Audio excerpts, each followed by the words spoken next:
বয়সটা 40, সময়ের বয়ে চলায় কমেছে খেলার ধার। তবু ক্রিস্টিয়ানো রোনালদো ছুটে চলেছেন অবিরাম গতিতে।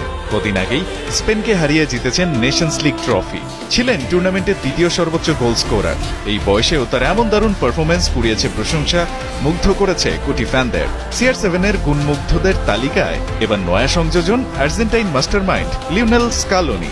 এক যুগের বেশি সময় ধরে বিশ্ব ফুটবল শাসন করেছে মেসি রোনালদো মিলে। তাদের মহাকাব্যিক রাইভালরিতে মজে বেড়ে উঠেছে একটা পুরো জেনারেশন।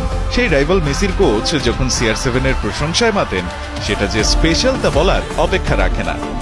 আমি পর্তুগাল ও ক্রিস্টিয়ানো রোনালদোকে অভিনন্দন জানাই, কারণ তারা দারুণ খেলেছে। একই সঙ্গে স্পেনকে অভিনন্দন, যদিও তারা পেনাল্টিতে হেরে গেছে, তবুও এটি ছিল একটি অসাধারণ ম্যাচ। এখানেই থামেননি এই আর্জেন্টাইন মাস্টারমাইন্ড। ফুটবলে মেসি রোনালদোর ইনফ্লুয়েন্স আর কন্ট্রিবিউশন কতটা বেশি তা জানিয়েছেন খোলাখুলি। আমার কাছে রোনালদো ও মেসি তখনই ভালো থাকবেন না যেদিন তারা ফুটবল থেকে অবসর নেবেন। তাদের বয়স যতই হোক না কেন, তারা শুধু খেলার মাধ্যমেই নয়, তাদের উপস্থিতির মাধ্যমেও অনেক কিছুর প্রতিনিধিত্ব করেন। এটা অনেক বড় বিষয়। মেসির চিরপ্রতিদ্বন্দ্বী রোনালদোর প্রশংসায় বিশ্বকাপ জয়ী এই কোচের মন্তব্য যেন রোনালদোর ট্রু গ্রেটনেসের আরেকটা দলিল হয়ে রইল।